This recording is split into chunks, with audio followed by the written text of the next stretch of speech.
Namaste everyone, good evening, good morning to people who are joining from the West to the fifth session, the fifth installment of Ayurveda Thinkathon.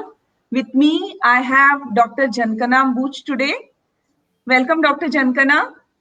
Thank you, Dr. Chaitali. So I'll give a brief introduction, Dr. Jankana. People must know your achievements and how we know each other, and the interesting story as to how we know each other and how we ended up here on Ayurveda Thinkathon today. So I first met Dr. Jankana when she was an undergraduate student in Jamnagar, where I was doing my PG and she was an undergraduate student. I think it was a Samhita Pathan session, activity which we were all doing together. And this bright-eyed student, who was full of enthusiasm, and I was it showed so much of her interest in Ayurveda was almost infectious, I would say, interest in medicine as such. And she completed her undergraduation from Gujarat Ayurveda University in 2003 with honors. She topped the university. And then she completed her MD by specializing in Kai Chikitsa from IPGTRA, where we became colleagues. I passed out in 2006 and she passed out in 2007. So we had a brief period together in IPGT, where I don't think we actually spoke to each other, but we knew each other in IPGT. Chaitali, we were neighbors in our studies. Exactly. She was an extremely focused, hardworking, and a thorough professional, and a very empathetic doctor and a par excellence physician now that she has become. She is a certified NABH Ayush assessor and works as a senior physician and a medical superintendent at Ayurveda Hospital here in Bangalore, which is one of the first fully operational Ayurveda hospital or Ayurveda unit in India to receive the prestigious NABH accreditation in the year 2011, when it was a fairly new thing. And they set a benchmark for other Ayurveda hospitals to come to. Improving and enhancing the quality of life of cancer patients with Ayurveda treatments and lifestyle is an area in which Dr. Jankana specializes. Her passion towards cancer research was evident even when she was an undergraduate student, and I believe your research study was also in cancer and adjuvant Ayurveda therapies in cancer. She then went ahead and worked as a senior research fellow at Cancer Complementary Clinic in Kasturba Health Society in Mumbai, and has a publication in the Clinical Cancer Investigation Journal, an official publication of the Middle Eastern Association of Cancer Research, which is a very prestigious publication. She is also a member of CII, Indian Women's Network, Bangalore chapter, and Society of Integrative Oncology, and has many publications in her name, including the prestigious Lancet. She has truly carved a unique niche for herself in the field of Ayurvedic practice by setting a correct example of what a standardized practice of Ayurveda and what an empathetic practice of Ayurveda looks like. Dr. Jankana, I have been an avid follower and reader of your articles, and I must compliment you that I really, really love your style of writing and how you present your point of view in such a clear and a very passionate and in a manner which touches our heart as a practitioner and as well as an Ayurvedic doctor. So I officially welcome you to today's session, and it is such a joy to have you on board. Thank you, Dr. Chaitali. I am extremely honored and I am so excited to be with you today. It has just refreshed the memories of Jamnagar and those days when we used to have academic sessions, the Thursday Viva discussions on seminars, etc. So, correct. It's strange that, we did spend a brief time, but as I was just talking to Dr. Jankana before we went live, this is the first time that we are coming together on a single platform as alumni of, IPGT and RA, working in probably like similar fields. Yes. And I think also one of the common connection or attraction that also made me to say yes when you called me Dr. Chaitali was that thing of Ayurveda Thinkathon. That term itself, right, is so important that we really need to think different. We need to redefine ourselves. redefine our practice. So very happy to Absolutely. be here on Ayurveda Thinkathon. It's a joy to have you, Dr. Jankana. And welcome everybody who's joining the stream. And we promise you to, for a very intellectually stimulating session today. So, Dr. Jankana, going straight to the topic of Thinkathon today, that does Ayurveda require a culture reform? Especially the pandemic has, I think, really showed us the fault lines which exist in the culture in which Ayurveda is practiced here. And we really need to rethink a lot of things. Now, you are a certified NABH Ayush assessor, which means that you grade and analyze institutes and Ayurveda functional units for their quality and what kind of care they offer to their patients and their clients. So, you are a person or a professional who grades quality in people or shows them standardized processes. Now, being a part of Ayurveda has probably emphasized the fact as to what kind of work culture attracts you, that a standardized, a very professional, and an organization which thrives on quality that they provide to their patient. Doctor, what I want to say is that with your career as an NABH assessor and your the entire professional course that your life has taken till now, what do you think that, why do you think that in today's times, we really need to focus on evidence-based practice of Ayurveda? Especially the pandemic has shown us that certain culture, especially claim culture, is very harmful towards popularizing Ayurveda and even representing Ayurveda. So why do you think that it is a need of the hour for us to make a shift towards evidence-based practice of Ayurveda and it applies to everybody who represents Ayurveda?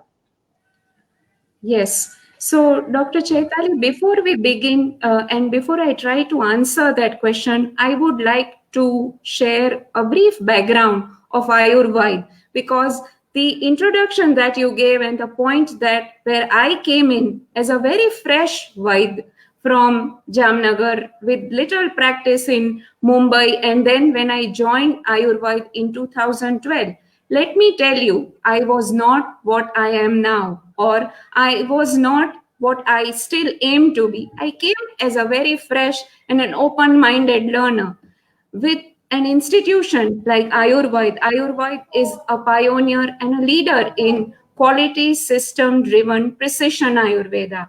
And I think the culture, the institution of work base which is there, the protocols and the process, which has allowed me over a period of time to refine the thinking, to refine the thought process. So the various complexities the healthcare system currently has, especially when you quote about pandemic, it demands us that we, from an Ayurveda system of medicine, we inculcate a very systematic and a process-driven approach which looks into and which promotes and provides highest service quality and patient safety. So these are the two aspects that we would look for: service quality and patient safety. And standardization, as you said, has various meanings. We have been hearing about seminars, right? We were in undergraduate to postgraduate to even now, that need of standardization. Ayurveda needs to be standardized. So standardization means different to different people. In my view, standardization in Ayurveda should be brought in with an aspect of minimizing variation, bringing ownership, bringing accountability, and a process-driven work where you do not duplicate efforts, we minimize medical errors, and we bring in the highest of quality in bringing the positive medical outcomes for a patient.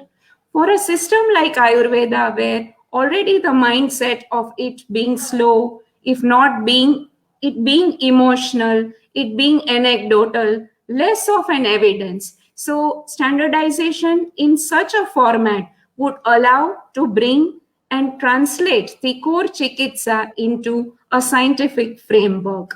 And if we look at the system, Ayurveda system itself, it has so beautiful essentials of healthcare. We have the Chikitsa Chatushpad. With one not being in place, the entire framework of healthcare delivery would be jeopardized. Having said that, yet Ayurveda system is still away from the checklist. It is still away from that contemporary science which is there. We know about the checklist manifesto, but many years ago, acharyas have put in those points of absolute indication, contraindication, of who should do what and what is the expected attribute of a team, of a caregiving team. I think it is just to go back to reorder, reorganize, and unlearn some of the practices which are there and bringing this into that value-based system which Ayurveda is meant for. Exactly. That was a very beautifully put answer, reply from your part. I really liked when you said that, we need to bring accountability and ownership when it comes to practice of Ayurveda. There are many things which can undermine the importance or undermine the faith of people as patients when it comes to, practice of Ayurveda or practitioners or the system as a whole. And as you rightly said, our attitude is what determines the perceptions, the preconceived notions and perceptions that people have about Ayurveda. Somewhere breaking the mold, bringing Ayurveda across as a very reliable and a very dependable system of medicine is very important. When we talk about Ayurveda, what many people forget is we are talking about us, people like you and me who represent Ayurveda. Ayurveda is not a separate entity, it is made by people who represent it. There is another very important topic which comes when we talk about accountability and ownership, doctor. So when I read an article of yours around, I think it was published around a year ago, in which you spoke about owning up mistakes, a narrative of an Ayurvedic physician. Now, owning up mistakes is a topic which is well known to all physicians, but nobody wants to talk about it. It's a taboo issue, isn't it? It's a taboo topic. Now, you spoke about failures and mistakes that happen, how we deal with it as doctors. Then, see, we are doctors, we are trained for precision and perfection, and we are raised in a culture where errors, mistakes, ignorance has no place. Correct? Although we have very less margin to commit mistakes as practitioners, and it's valid, right? We cannot play with life of people. However, we still do have patients who don't respond. We still have issues that do not resolve. We have complaints which will increase despite of the best possible treatment that we can offer to the patient and with the best intentions that we have, and cases which push us in very uncomfortable spots in a land of failure, shame, and guilt. And I was going through a book, and it's an excerpt of a book called Monday Mornings, written by Dr. Sanjay Gupta, who's a doctor. And he says that, he had put it so beautifully. See, it's not because of the mandate from outside, because of law, for which doctors should accept mistakes, not because we will be prosecuted or the law requires us not to make mistakes. In fact, doctors who realize that they made an error of judgment in treating somebody, they self-admonish themselves too much. And the area in which they can push themselves to is a very bad and unhealthy area for them, because it will completely undermine their confidence, and they will feel that, this practice and helping patients and working in healthcare is not worth it many a times. Your article, when I read it, it was so thought-provoking and it really touched my heart. So, doctor, there's this culture which is in us, right, of not admitting that I cannot help this patient out, or not admitting that maybe I made an error of judgment here, or somebody else could have maybe understood this case better and helped the patient out better. See, this happens because we are trained not to accept our mistakes, or trained to, at least, I wouldn't say pretend, but trained in a way that where we are expected. It's a perfectionist culture in our training itself, which kind of forces us to be this person who should be like, it's not possible for you to make mistakes. So in this topic, doctor, why do you think it's important for us to change this culture? Because this culture is definitely not going to create a very healthy kind of environment, both for the doctors as well as for the patients. For us to meet the expectations of the patient, somewhere we need to bring about a change in this culture. What do you think, doctor? Yes. So, admitting mistakes, let me tell you that it is not about moralizing. It is not about giving a philosophical statement that I, as a human being, I, as a doctor in my profession, has committed a mistake and I admit it. Of course, that is one aspect to it, but there are dreading consequences to this scenario. That there are medico legal aspects when you commit a mistake. There are also about the image that you as a doctor carry when you commit mistakes, and when it is published, when it is outside, your colleagues don't refer patients to you, your patients don't trust you. So this is a concept where, but if we go much beyond that, culture as when we are in the transition of becoming a doctor, right? At that point, nipping in the bud the entire conversation or the aspect which is there about just being a winner and just not acknowledging failures. I think it is indeed important to acknowledge failure first in place when we are as in our growth period as a doctor, to reach out to mentors, to bring that up, to talk about it and openly understand what could have gone wrong. Right at that point, when we try doing that, we would over a period of time try to build a system which will protect us from making mistakes, and it will safeguard us from those imperfections that would come when only I have that process or of redefining, of introspecting myself.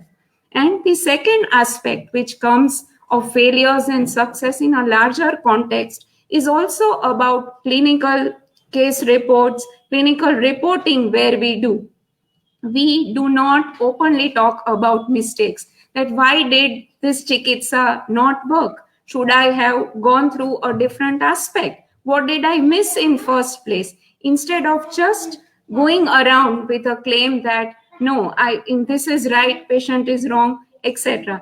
When that change is brought in, I think the entire culture will change, and our colleagues would be a lot more open, lot more eager to understand, to discuss about. And also, what I feel is that kind of grand round culture, medical audit culture, like for the process of NABH, there's a very beautiful thing, and which we have made it at Ayurveda, is about bringing the corrective action and preventive action. A mistake is bound to happen because of various factors, human factors. There are multiple stakeholders in a treatment delivery which is there. So instead of that blame game, if we go to the root cause analysis and go to that entire cycle of how do you correct it with a clear laid out plan of preventing mistakes, I think it will entirely change the culture which is there.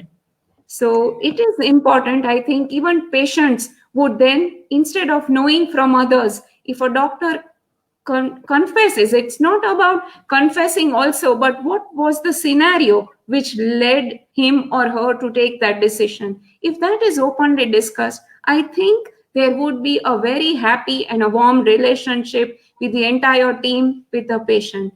And also, I read about, while I was going through what happens in other systems of medicine and how is the culture there. I found a very good thing in Massachusetts General Hospital, where they have brought a corner of I am sorry, which is right from interns to assistant physicians to senior physicians to the head of the departments, where in that I am sorry culture, they try to bring in the fallibilities, the mistakes, the imperfections, which are so very open. And we often see that our supporting doctors or interns, junior students, they don't bring it up because of that fear that I will be abused, I will be brought down by my colleague, by my senior. And in doing so, the cycle of mistakes keep on repeating. Yes. So That I is so, think yeah. it is important to redefine our culture, redefine ourselves. Maybe we cannot put this as a norm, but it could just begin with me. So, me Yes. as a physician, if one tries to do that, we would be contributing a lot more to that change in culture.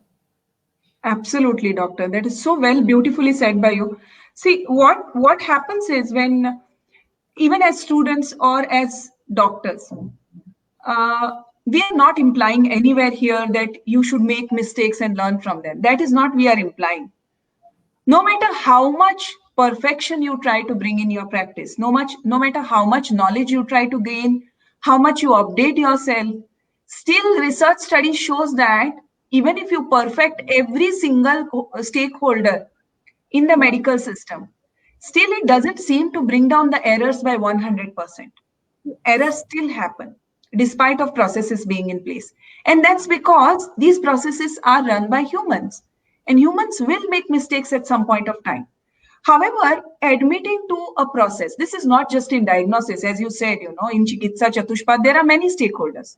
At any point or any part of this chain where we offer care to our patients, if we start admitting and refining the processes, or discussing that I made this mistake and probably I could have done it better this way. Correct? It's a process of learning even for other doctors. By holding back the knowledge that something didn't work, we are depriving the community as a whole of the knowledge that something didn't work. See, it's the same thing about research also. Whenever we talk about drug research, right? I remember certain snippets of what we have undergone as a training. Whenever you choose a drug to conduct a research in a particular disease, right? And suppose if it's a paid research, a company is paying somebody to conduct research to see whether that drug is effective or not in a particular disease. You are under tremendous pressure.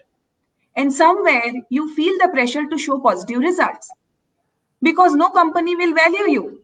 I've spent millions of dollars to research on this drug, and now you're saying me it's not effective in this disease. So that null result doesn't carry the value that it should otherwise receive. Wherein knowing that something doesn't work is equally valuable as knowing that something works Yes. in both the way. It could be about a medicine in a particular disease, a way of diagnosing. And see, the same disease will present in so many different ways when it comes to different prakritis or different regions or different time of origin of the year. Same disease will present in so many different ways. So as humans, somewhere that mistake will happen. And that culture that we need to bring about as a change in which we are creating or generating a culture within our society of Ayurveda physicians and Ayurveda educators, wherein the younger talent in Ayurveda who's coming up will learn from our mistakes. They will refine themselves, and the future representatives of Ayurveda will be much better than what we could achieve. So Yes. when we talk about Ayurveda and future of Ayurveda, I mean, that is a responsibility that all of us are, responsible for. That we have to step up to it and somewhere, say that, yes, this is our responsibility and we have to bring about that change in culture. Now, Yes. doctor, when we spoke about these two topics, right, that Hmm. does Ayurveda need a culture reform? We spoke about two important things. We Yeah. spoke about evidence-based medicine. We spoke about admitting to mistakes and refining processes. What is the importance of standardization? Why do we need it? That's a process which you put in place to exactly eliminate those mistakes about which we are so scared of. Correct? We do not have we are not privy to the privilege, that we can go back and relearn ourselves, unlearn and relearn. But there is a lot we can learn even at this stage where we are in our practice and in our careers. So standardization is another way in which we can reduce errors and mistakes from happening, Yes. wherein we have perfectionism oriented, like clinical perfection processes in place. That's just the way Ayurveda has it. When we talk about reforms, doctor, see, you are a young generation Ayurveda doctor, right? So your way of practicing is much different than how Ayurveda was practiced, say, even a few years ago. What different thing do you think has come to you? What change has come in you in these past years of practice, wherein you, I know, are one of those people who is very particular about the reforms which we are talking, making the correct changes so that we can offer better care to our patients and we can be better professionals. What is that change, if you have to say to people who are watching this session or who will be watching it later, when it after the session ends? What would you say that, that one change which has come about you, which made you kind of, you would say a reformed Ayurveda, you belong to the new culture of Ayurveda practice. What would you say about that? So I would say, Dr. Chaitali, that it is that process of, or a thought process, which over a period of time, the way of learning, way of unlearning, and remaining open to the ideas which are around, and absorbing from that as it comes. A way of analyzing the same chikitsa which I would have prescribed maybe 5 years ago.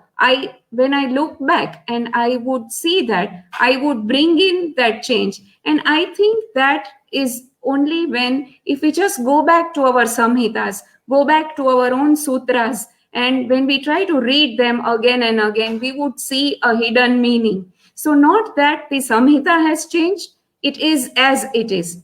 But the way I look at my vision, my way of looking at things, my way of thinking about that has come over a period of time because of the culture that is there as in an institution or an organization, a healthy and a warm culture where we discuss, we debate, we bring about the points, we refine. Also, many of our feedbacks, I would say, come from our patients. We take that very positively, patient feedback and feedbacks at various intervals, which allow us that, oh, I should have not done this, and next time I would do this. The other thing which I told is that the point of root cause analysis, that quality driven approach fundamentally lies in that culture where we stop the blame game, we go to the base, we go to the root, that why did this happen in first place. We carry out a correction, we carry out a prevention. And when also as an Ayurveda doctor, I would say that we sometimes get so with a narrow vision, we get caught into some of the things. I think there is a need to look out of the box, to think out of the box, and to remain open and just retain the principles and try to bring them back. And I think that vision itself, and it's a journey. I would not say that I am completely here. I am learning also.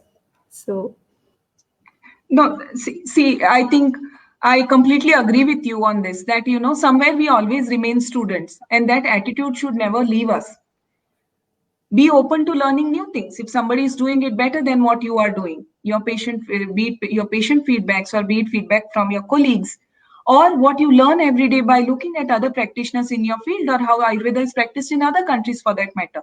There's so much scope for us to continuously learn or unlearn certain things, as you said, and evolve. That process of evolving is very important, I feel, wherein we constantly adapt ourselves to the changes which are coming about us, to the changes which are coming into the society, and the changes which are coming in our own way of thinking.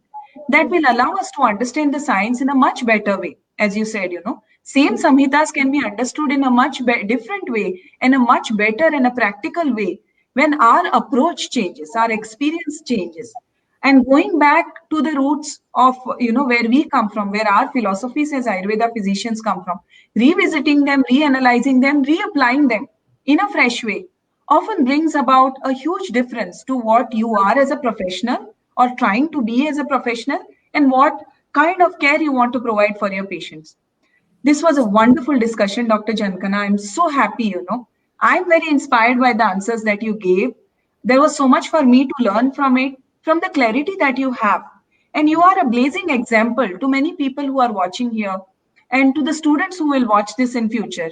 You are a blazing example of what you can become when you study Ayurveda, when you are committed to kind of, improving yourself, improvising your skills, every single moment, every single day to work is an opportunity for you to make yourself better. You are a blazing example of that. And I'm so inspired by what you have achieved as a professional, and all the best to all those goals that you are going to achieve in the future. Thank you, Dr. Chaitali. And I would like to add one concluding point that we always, as human beings, as students or as professionals, we look for a guru. We look for somebody to come and bless us, somebody to come and guide us. We want a hand to hold us. My mentor, my revered teacher, has told me that Guru never comes by itself. A student, a Shishya has to be ready for that. When a student is ready, Guru just appears. So I think it is also very important that we learn from our revered Guru, our mentor, and try to bring those principles and apply them day in and day out as a professional, as a human being. Absolutely. There's so much that we can discuss about this, but I think today's session we can end here. Thank you so much, Dr. Jankana, for being a part of today's session. And I thank everybody who has watched the session live today and who are going to watch this in future. I hope our views and our points help you somewhere. And I look forward to discussing more on this topic with you, Dr. Jankana. Thank you so much for being a part of this, and good night, everybody. Namaste, Dr. Chaitali. Thank you. Thank you.